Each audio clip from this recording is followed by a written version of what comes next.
Of calculation and science में हम लोग आज क्या करेंगे। जो कल हम लोगों ने टेस्ट लिया है उसमें आप लोगों ने किसी ने अच्छे से नहीं बनाया है क्वेश्चंस। मैं आपको बता देता हूँ, आप लोग खुद चेक कर लीजिए कि बनाना कैसे है। चलिए ठीक है, देखते हैं टेस्ट पेपर सॉल्व करके ना। तो टेस्ट पेपर सॉल्व करते हैं। तो सबसे पहले देखते हैं पहला क्वेश्चन क्या था हमारा। 4 गज को क्या करना था अपने को, 4 गज का मीटर में, 4 गज को क्या करना था, मीटर में नहीं रूपांतरित करना था। क्वेश्चन नंबर फर्स्ट था। सॉल्व क्या करना है, कोई किसी भी को सॉल्व करते हो तो सबसे पहले क्या करते हैं, देखो 4 गज, यहाँ पे किसका बात हुआ है, गज का, है ना। चलिए 4 गज को सॉल्व करना है तो सबसे पहले क्या आएगा, देखो यहाँ पे हम लोग को इसके साथ साथ याद भी करते जाना चाहिए ना भाई। ऐसा लिखा करो ना, 1 गज में कितना फुट होता है, 3 फुट होता है, याद कर लेना। 1 फुट में कितना इंच होता है, तो 12 इंच होता है, ठीक है। अब 1 इंच का कितना सेंटीमीटर होता है, 1 इंच में कितना सेंटीमीटर, तो 2.54 सेंटीमीटर, याद आया। अब ये मिला सेंटीमीटर, हमको किस में निकालना है, मीटर में। अब यहाँ पे एक लिख लो, 1 मीटर में कितना सेंटीमीटर, तो 100 सेंटीमीटर। हमको निकालना क्या है, 4 गज। तो 1 गज में कितना फुट, 3 फुट, मतलब कितना इंच हुआ, 36 इंच हो गया। तो सबसे पहले देख लेते हैं 1 गज में कितना हो गया, 36 इंच। अब हमको पता है 36 इंच में 1 इंच में कितना सेंटीमीटर होता है, तो 2.54 सेंटीमीटर। अब दोनों को मल्टीप्लाई कर लो, कितना आएगा, 91.44 सेंटीमीटर। हमको किस में निकालना है, मीटर में। तो अब क्या करेंगे, इसको डिवाइड करेंगे, है ना। 1 गज का अगर मीटर में निकालना है तो क्या करेंगे, डिवाइड करेंगे। 91.44 सेंटीमीटर है ये, इसको मीटर में बदलने के लिए क्या करेंगे, 100 से भाग देंगे। तो ये आ गया 0.9144 मीटर, किसके लिए, 1 गज के लिए। अब 4 गज निकालना है तो 4 गज मतलब क्या हो जाएगा, ये 4 इंटू 0.9144 कर लो, कितना आएगा ये, 3.656 मीटर। अभी ठीक है। ये हो गया आपका गज। अब क्वेश्चन नंबर दूसरा देखते हैं। इसमें क्वेश्चन नंबर दूसरा क्या था, 5 अश्वशक्ति बराबर क्या होगा। तो 5 अश्वशक्ति है ना, मतलब क्या बोलते हैं हम लोग इंग्लिश में बोलते हैं 5 HP। इसको हमको क्या करना है, सॉल्व करना है। अब देखो क्या करना है, 5 HP निकालना है तो सबसे पहले 1 HP को तो जान लो। 1 HP में कितना होता है, एक होता है आपका 746 वॉट, ब्रिटिश सिस्टम है ना। और ब्रिटिश सिस्टम में 746 वॉट और मीट्रिक सिस्टम होता है आपका 735.5 वॉट। ऐसे वॉट लिखना बहुत ज़रूरी है भाई, है ना, तभी पता चलेगा वॉट है, किलो वाट है क्या। हम 5 HP, तो 5 HP मतलब 5 से सीधा मल्टीप्लाई कर दो। अगर इसमें बोलेगा ब्रिटिश में निकालो या मीट्रिक सिस्टम में निकालो तो आपको इसको या इसको दोनों में से एक को लेना है। मीट्रिक में बोला 735, ब्रिटिश में बोला 746। अब मल्टीप्लाई कर दो, यहाँ पे कुछ नहीं पूछा है तो सीधा सीधा निकाल लेंगे, कितना होगा ये 3730 वॉट, ऐसे लिखोगे, ठीक है।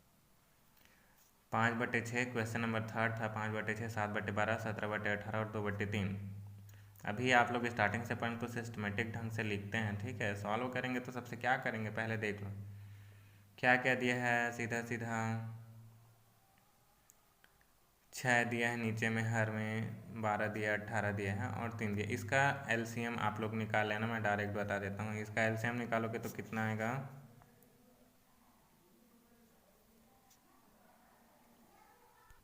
36 आ गया, है ना। 6, 12, 18 और 3 का, है ना।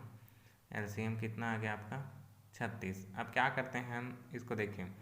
सबसे पहले में दिया है 5/6, तो 5/6 मतलब क्या होगा, देखो इस 6 से जो LCM निकले उसको डिवाइड करेंगे तो कितना आएगा, 6 आएगा। 6 छिक्का 36, तो उसमें क्या करते हैं 5/6 गुणे 6/6। इस 6 से जब इसको डिवाइड करते हैं तो जो भी आएगा उससे हमको क्या करना है, अंश और हर में मल्टीप्लाई कर देना, बराबर करने के लिए। हाँ, तो सबका बराबर ही आएगा, तो ये क्या हो जाएगा 30/36। दूसरा है आपका 7/12। अब 12×3 = 36, 3 आया तो क्या हो जाएगा, अंश और हार में कितने का, 3 का, तो कितना हो जाएगा ये आपका 21/36। तीसरा क्या है आपका 17/18, मतलब 18 दूनी 36, तो मतलब 2 से करेंगे तो 17/18 × 2/2, तो ये हो जाएगा आपका 34/36, ठीक है। और उसके बाद है आपका 2/3, तो ये हो जाएगा आपका 3, 12, 3 से डिवाइड करेंगे तो 12 आएगा। तो इसमें क्या आएगा 2/3 और 12/12, तो कितना हो गया आपका 24/36। अब देखो सब में हर समान है, 36 36 36 36 सब में है। लिख लेते हैं कितना है 30/36, 21/36, 34/36 और एक है आपका 24/36।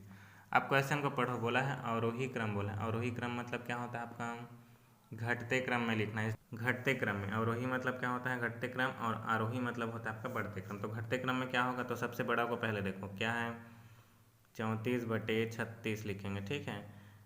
अब उसके बाद क्या करेंगे, ये बड़ा है, उसके बाद इससे 30/36 है ना। इसके बाद छोटा क्या है 24/36, ये छोटा है। फिर उससे छोटा क्या है आपका 21/36। ऐसे आपको लिखना है, ठीक है। इसमें आपका क्या पता चल रहा है, देखो बड़ा है, फिर छोटा है, फिर छोटा है, फिर छोटा है, जा रहा है घटते क्रम में, बड़ा छोटा छोटा छोटा। अब आप लोग ऐसे दोगे छोटा बड़ा बड़ा बड़ा, तो बढ़ते क्रम हो जाएगा। ये क्या है घटते क्रम में, मतलब 34, 23, 24 और 21, ठीक। ये अवरोही क्रम है आपका, है ना, इसको ध्यान। 2.34 में 34 में क्या लगा है आपका बार लगा, इसको सॉल्व कर लेते हैं, है ना। सॉल्व करेंगे क्या होगा 2 के बाद 34 में क्या लगा है बार लगा है। बार लगा है मतलब आप लोग को मैं पहले ही बता चुका हूँ, अगर बार लगा है तो क्या होता है 99 होता है इसका वैल्यू। और यहाँ पे क्या है आपका ये 2 है, तो 2 अभी यहाँ का क्या लगा है पॉइंट के बाद है 34 है, तो हम लोग पॉइंट को न करके क्या करेंगे 34/99। क्यों, ये पॉइंट हटा, ठीक है, पॉइंट हटा के इधर इसमें 100 लिखते हैं, ठीक है। तो यहाँ पे क्या लिख दिया आपने 34/99, बार लगा इसलिए कि यहाँ नीचे में क्या जाता है 99 आ जाता है, ठीक है।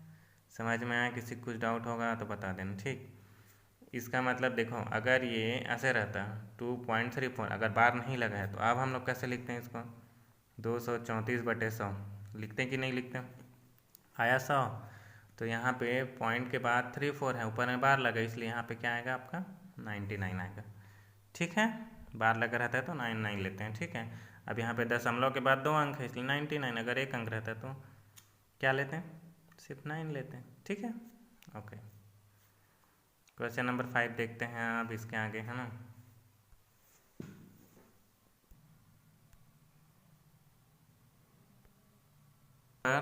क्वेश्चन नंबर 5 में देखते हैं, ये आया था इजी वैल्यू निकालने के लिए। क्या निकालना है, इसका मान जोड़ना था यार, योगफल करना था, आप लोग नहीं कर पाए हो, बहुत लोग को मिस्टेक है, इसको गुणा करने नहीं आ रहा है। मैं आप अच्छे से देखना, मैं बता देता हूँ। 1 1/8 है, 2 2/3 है और 3 3/4 है, ठीक है।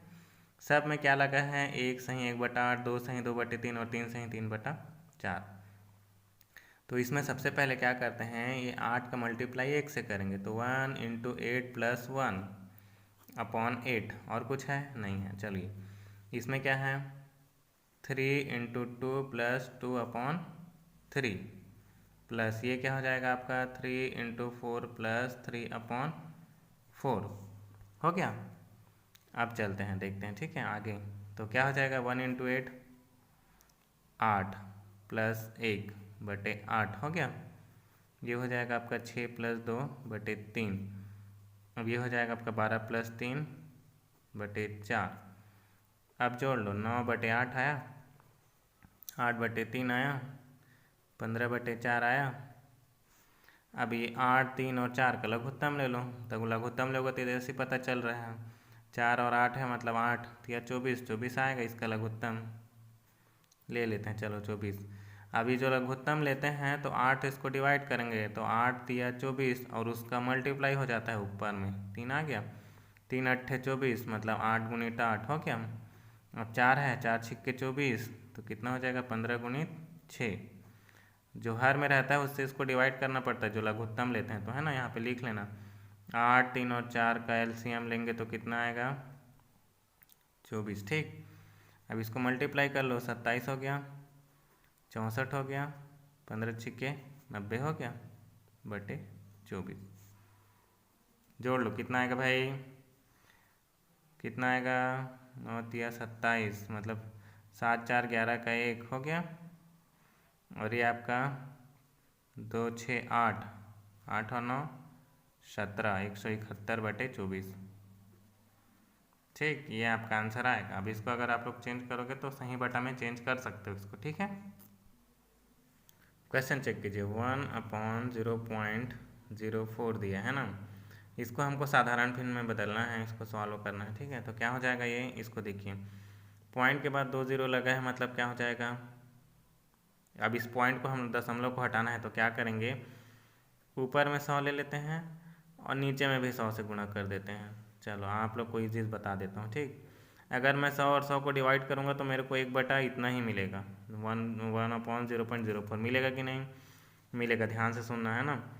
तो अब मैं क्या किया, ऊपर में ले लिया 100, अब नीचे में 0.04 को 100 से मल्टीप्लाई करूँगा तो 4 आएगा, ठीक है। इजी सॉल्यूशन, डिवाइड कर दो तो 25 आएगा इसका आंसर। अगर आपको समझ नहीं आता तो ऐसे किया करो, देखो ऊपर 100 लोगे नीचे 100 लोगे, घुमा कट कर दो तो आखिर मेरे को 1/0.04 मिलेगा। ये दशमलव को हटाने के लिए मैं क्या लिया हूँ, 100 लिया हूँ, है ना। तो 100 से मल्टीप्लाई करूँगा तो 4 हो जाएगा और ऊपर में 100, ठीक, 25 आ गया, ठीक। देखो ये क्वेश्चन मिला था 3/10, 5/100 और 8/1000। अब इसको सॉल्व करना है। अब सॉल्व कैसे करेंगे, ये देखो 3/10 दिया है, 5/100 दिया है और 8/1000 दिया है। अब मेरे को बताओ, अगर दशमलव में बोला है इसको निकालने के लिए तो सीधा सीधा तो यहीं कर सकते हो क्या, 0.3 या 0.05 आएगा ये, और ये 0.008। इसमें एक 0 लगा है इसलिए सीधा सीधा आ गया, इसमें 2 0 लगा है तो 0.05 आया, इसमें 3 0 लगा तो 0.008 आ गया। तीनों को जोड़ दो, 3 है, 5 है, फिर 8 है, तो 0.35 पे डायरेक्ट हो गया। और अगर लघुत्तम लेके बनाओगे तो पहले इन तीनों का 100, 10 और 1000 का लघुत्तम लोगे तो 1000 आएगा, है ना। उसके बाद जब इसको करोगे तो इसको 100 से करना पड़ेगा आपको, है ना, तो 300 आएगा। और इसको करोगे तो कितना आएगा, ये आपका 50 आएगा, और इसको करोगे तो 8 आएगा। तीनों को जोड़ दोगे तो कितना आएगा, 358/1000। तो आखिर वही चाहे ना वैल्यू, ठीक है।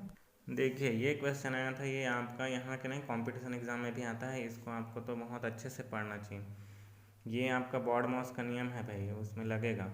बॉडमॉस के नियम के अनुसार सबसे पहले हम लोग डिवाइड करते हैं, फिर मल्टीप्लाई करते हैं, फिर जोड़ते हैं, फिर घटाते हैं, ठीक है। तो क्वेश्चंस में क्या दिया, 0.5 × 39/13 = x + 0.5। अब देखिए सबसे पहले इसमें क्या करना है, भाग देना है। तो पहले सबसे पहले क्या करेंगे, भाग देंगे, उसके बाद गुणा करेंगे, उसके बाद जोड़ेंगे, उसके बाद घटाएंगे। तो 39 और 13 है तो 13 3 39 सीधा सीधा हो गया, तो क्या बचा, 3 बचा, और ये x + 0.5। अब इसको इसके साथ मल्टीप्लाई कर दो तो 1.5 हो जाएगा, और x + 0.5 तो x बराबर, अब इसको उधर पक्षांतर करोगे या इसको इधर लेके जाओगे तो 1.5 में 0.5 माइनस हो जाएगा, तो क्या आएगा, 1। ठीक, इतना इजी आया था, इसको नहीं बनाया हूँ। ये क्वेश्चन बहुत लोग को नहीं समझ में आया होगा, तो मैं फिर बता देता हूँ। ये वर्गमूल भाग विधि से आता ही है एग्ज़ाम में, मैं बता देता हूँ, एक क्वेश्चन आएगा ही। किसको निकालते कैसे हैं आप लोग अभी तक नहीं सीखे, मैं आपको फिर से बता देता हूँ। ये 29 16 है, तो सबसे पहले 2 का पेयर बनाते हैं। अब ऐसा संख्या चुनेंगे जिससे गुणा करेंगे तो इतना ही आना चाहिए। जैसे यहाँ पे 2 लूँगा तो यहाँ पे भी 2 लूँगा, 2 दूनी 4, छोटा हो जाएगा। 3 लूँगा 6 नहीं हो जाएगा। 4 लूँगा तो 16 कम हो रहा है। 5 लूँगा, 5 में 25, ये ठीक है, 29 से कम है ना। और अगर 6 लूँगा तो 36 ज़्यादा हो रहा है, तो इसलिए क्या लेंगे, यहाँ पे 5 लेंगे। 5 में 25, जितना संख्या लेके मल्टीप्लाई करेंगे उतना ही संख्या नीचे ऐसे जोड़ते भी हैं इसमें, ठीक है। तो कितना हो गया, ये 10 हो गया। 5 में 25, यहाँ 25 आ गया। अब इसको माइनस कर दो, 416 आया। अब ऐसा संख्या लेंगे जिससे 416 से कम होना चाहिए, 416 ज़्यादा नहीं होना चाहिए, या तो इसके बराबर होना चाहिए, इससे कम।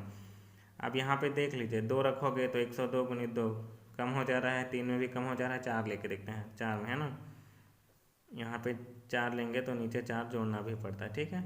तो 4 चौक 16, 16 का 6 और हासिल का 1 जुड़ जाएगा, और 4 एकम 4 आ गया, निकट हो गया। क्या करते हैं, ऐसा संख्या चुनते हैं जिससे अगर इंटू करने पर इतना ही आए या तो इससे कम आना चाहिए। अगर इससे ज़्यादा आएगा तो आप नहीं ले सकते, ठीक है, बड़ा हो जाएगा, है ना। और जो हम संख्या लेंगे उसी का नीचे जोड़ना भी रहता है इसमें, तभी ये बनेगा आपका, ठीक। ऐसे नहीं है, नहीं तो गलत मेथड हो जाएगा। इसका भी भाग विधि से बनाने आया था, तो इसको देखिए, इसमें पेयर बना लो, पहले बाएं तरफ से बनाते हैं। 99 का बन गया, इसका बन गया, इसका नहीं बना जोड़ी, तो इसके कुछ नहीं है, सामने में तो क्या है, 0 है।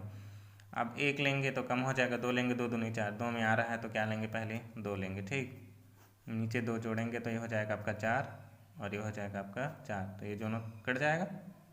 ठीक है, 2 दूनी 4 लेंगे तो अब देखिए कितना हो गया, अब क्या उतरेगा, 57। ये तो कट गया तो 57 बचे। 2 करके निकालना है, सीधा एकदम से मत ला देना भाई यहाँ पे, है ना, वैसा नहीं होता है। इसमें क्या करना है, 2 को पहले उतारेंगे, 57 है तो 57 नीचे आएगा। अब यहाँ पे क्या लूँगा, 2 लूँगा, देखते हैं। अगर मैं यहाँ पे 2 लूँगा तो यहाँ पे भी 2 लेना पड़ेगा, तो 42 दूनी 2 करूँगा तो कितना हो जाएगा, ये 84 हो रहा है, मतलब ज़्यादा हो रहा है इससे, 57 से, तो इसलिए 1 ही लेंगे। तो सबसे पहले क्या लेंगे, 1 लेंगे, है ना। तो ये 1 अगर लिया हो तो 1 नीचे जोड़ूंगा भी, तो कितना हो जाएगा आपका, 42 हो जाएगा। ठीक, अब यहाँ पे क्या आ जाएगा, 41 इंटू 1, तो 41 से कम 41, इसको माइनस कर दो, 6 आ गया, 1 आ गया, और ये ऊपर से 99 उतर गया। अब ऐसा संख्या लेना है कि 1699 से बड़ा नहीं होना चाहिए, तो क्या लेके देखते हैं, 4 ही लेके देखते हैं सबसे पहले, है ना, 4 लेके देखते हैं। तो अगर 42 और 4 लूँगा तो ऊपर भी 4 लिखूँगा, तो इंटू कर लेता हूँ, 4 चौक 16 का 6 हासिल पाई 1, 4 दूनी 8 और 1 9, है ना, 4 दूनी 4 चौक 16, 1696 आ रहा है। और ये बड़ा है कि छोटा है, तो ये 1699 से छोटा है, तो ले लेंगे। तो चलिए यहाँ पे 4 लेंगे, तो यहाँ पे भी 4 लेना पड़ेगा, और नीचे क्या करेंगे, 4 को जोड़ना भी पड़ेगा। तो कितना आया, 1696, और ये होगा 4 4 8 2 428। अब इसको 3 बचेगा, बाकी पूरा कट जाएगा। ठीक है, अब इसके आगे क्या करेंगे, अगर इसमें दशमलव लगा के बनाना चाहेंगे तो बना सकते हैं, लेकिन क्या होगा, देखो अगर मैं यहाँ पे अगर दशमलव लगाता हूँ, ठीक है, तो अगर इसमें सिर्फ 2 0 बढ़ेगा तो ये क्या कम हुआ कि ज़्यादा है, ये तो वही रहेगा ना भाई। अगर यहाँ पे लूँगा तो ये 0 0 हो जाएगा एक बार में, तो फिर ये तो 428 ही रहेगा। ठीक है, तो ये तो कम हो रहा है, इसलिए क्या करेंगे, 214 को ही ले लेंगे। ठीक है, और अगर आगे लेने का है तो इसको बढ़ाओगे तो ये 428 में, यहाँ पर हम लोग दशमलव लगा रहे हैं ना, दशमलव लगा रहे हैं तो 0 0 पहले 0 से डिवाइड करेंगे, तो 428 0 0 में जाएगा तो 0 0 आएगा, 0 से मल्टीप्लाई करोगे 0 ही आएगा, तो ये 300 होगा। फिर उसके बाद डबल 0 और लगता है इसमें। अब इसके बाद आपको यहाँ पे संख्या लेना है, जो भी लोगे, 7 लोगे 8 लोगे, उसके बाद यहाँ पे 7 लोगे तो यहाँ पे भी 7 लेके इन दोनों से मल्टीप्लाई करोगे, और 30,000 से कम आना चाहिए। ठीक है, तो इसका आंसर कितना आएगा, 214। ठीक, ये आपका सबसे लास्ट क्वेश्चन है जिसको मैक्सिमम लोगों ने मिस्टेक किया है। इसको भी देखो भाई क्या करना है, इसको मैं बता देता हूँ। 128 दिया है प्लस 160 दिया है, और ये आपका रूट में दिया है आपका 16 दिया है। सबसे पहले 128 160 और 16 तीनों का क्या निकालेंगे, एलसीएम निकाल के देख लेते हैं कि कितने कितने बार होता है। देखिए 128 का करेंगे तो 2 2 2 2 कितने बार आया है, 7 बार आया है। ठीक है, तो यहाँ पे लिख लेते हैं, गुणनखंड विधि से बना रहे हैं इसको, 2 गुणित 2 2 गुणित 2 गुणित 2 गुणित 2 गुणित 2 गुणित 2 गुणित 2 2 3 4 5 6 7 हो गया 7, देख लो 1 2 3 4 5 6 7, गुणा करके देख लो, 2 दूनी 4 4 दूनी 8 8 दूनी 16 16 दूनी 32 32 दूनी 64 64 दूनी 128। ठीक है, उसके बाद रूट के अंदर है आपका 160 है, 160 में कैसे कैसे जाएगा देख लो, 2 1 2 3 4 5 5 बार 2 आया है और एक बार 5 आया। ठीक है, तो लिख लेते हैं 2 गुणित 2 गुणित 2 गुणित 2 गुणित 2, 5 हो गया, इंटू 5, इंटू कर लेते हैं, 2 दूनी 4 4 दूनी 8 8 दूनी 16 16 दूनी 32 और 32 पंचे 160। ठीक, अब माइनस 16 16 तो ज़्यादा आप लोग को पता है, 2 गुणित 2 गुणित 2 गुणित 2। ठीक, अब इसमें देख लेते हैं, सब में निकालते हैं कॉमन। ठीक है, कॉमन क्या क्या निकलेगा, तो पहले वाले में देख लेते हैं, पहले वाले में क्या निकलेगा, कितना बार निकलेगा, 2 2 का 1 जोड़ी 2 जोड़ी 3। ठीक है, तो मतलब सीधा सीधा 2 गुणित 2 गुणित 2, रूट के अंदर 2 बचा। ठीक है, प्लस इसमें क्या बचेगा, एक पेयर निकल गया, 2 पेयर निकल गया, 10 बच गया। तो हम लोग क्या लेंगे, 2 गुणित 2 अंडर रूट 2 गुणित 5 ले लेते हैं। ठीक है, 10 हुआ। अब इसमें ले लेते हैं, आपका सीधा सीधा क्या निकल गया, आपका 2 गुणित 2, इसमें 2 2 का पेयर है, 2 2 बाहर आ गया। ठीक, अब देखते हैं, ये हो गया 8 वर्गमूल 2, ये हो गया आपका 4 वर्गमूल 10 और ये हो गया आपका 4। ठीक है, अब इसको निकालने का 2-3 मेथड है। या तो 2 का वर्गमूल निकाल लो, 10 का वर्गमूल निकाल लो, जो भी आएगा उसको मल्टीप्लाई कर देंगे। जैसे 8 का 2 का 1.414, ये हम लोग को पता है तो इसलिए लिख दिए। अब 4, अब यहाँ पे 10 है, ठीक है 10 है, तो ये 10 का वर्गमूल आपको भाग विधि से निकाल लोगे भाई। भाग विधि से इस तरीके से करके निकालोगे ना, 10 2 का पेयर है तो 3 3, 3 पॉइंट को जो भी आएगा 6464 आता है, तो इसका क्या करेंगे यहाँ पे 3.6464 करके मल्टीप्लाई कर देंगे, ठीक। और ये -4, अब इस सब को मल्टीप्लाई करोगे तो जो आएगा वही इसको मल्टीप्लाई करोगे तो आंसर आपका 19.66 आएगा और यही आपका आंसर है, ठीक है। इस तरीके से निकालते हैं। यहाँ लास्ट में जो वर्गमूल बचता है उसको भाग विधि से बना लो। भाग विधि से इस तरीके से बनाओगे तो जो भी आएगा वो आप लोग निकालना, इसके लिए आएगा आंसर, ठीक है। चलिए ठीक।